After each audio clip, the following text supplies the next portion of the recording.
Dans son rôle de coordination des interventions de promotion des filières agricoles de son terroir, l'Agence territoriale de développement agricole du pôle 7, ATDA 7, mise sur une convergence d'actions entre les différents acteurs principaux. Pour l'année 2025, elle tient une première session du cadre de concertation ATDA-DDAEP pour poser les bases solides dans le cadre de redynamiser ces différentes actions. Cette session s'est déroulée les mardis 25 et mercredi 26 mars 2025 dans la salle de conférence de l'ATDA du pôle 7 à Abomey-Calavi.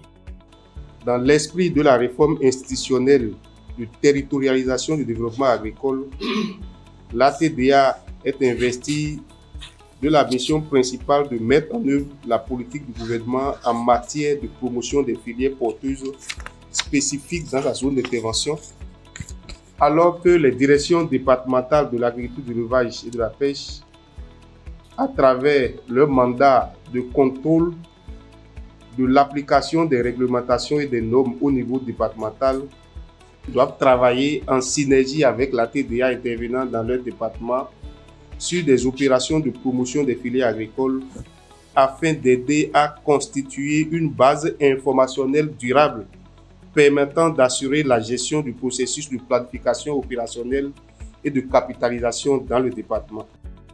Au cours de cette importante rencontre qui relance de plus belles activités, les échanges se sont articulés autour de 3 grands points.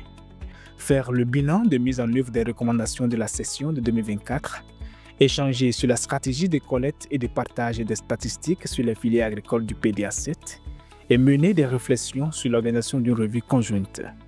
Ces échanges ont conduit à des conclusions très importantes et utiles. Au cours de la session, nous avions eu à débattre des points très importants, la manière de collecter les informations, les aspects sur lesquels il faut collecter ces informations. Nous nous sommes entendus sur tout cela. Nous avions également débattu de l'organisation de la revue conjointe qui désormais va permettre à l'ATDA 7 et au DDAEP de se retrouver dans un même creuset pour faire le point des actions menées au cours de la période sous revue. Constructifs et nourris soient-ils, les débats au cours de cette session ont été appréciés par les différents participants. Pour eux, ce cadre de concertation est une aubaine pour rehausser la visibilité autour des actions dans les filières agricoles du pôle.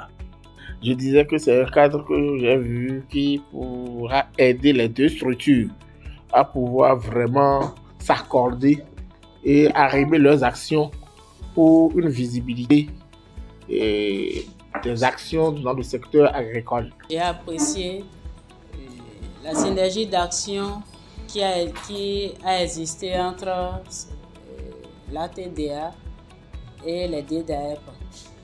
Les autorités pérennisent cette activité pour permettre à ces deux structures de s'accorder sur tout ce qu'on s'est dit ici et d'avoir une vision plus large pour les fois prochaines. Les échanges et les résolutions auxquelles nous sommes parvenus sont d'importance majeure pour les activités de nos deux structures.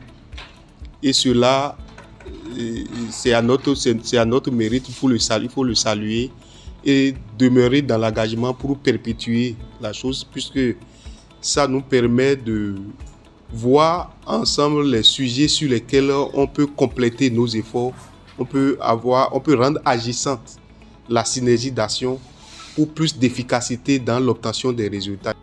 Cette session a donc connu son épilogue sur une note d'optimisme tout en renforçant l'atmosphère de collaboration qui doit prévaloir entre l'ATDA 7 et la direction départementale de l'agriculture, de l'élevage et de la pêche de son territoire d'intervention.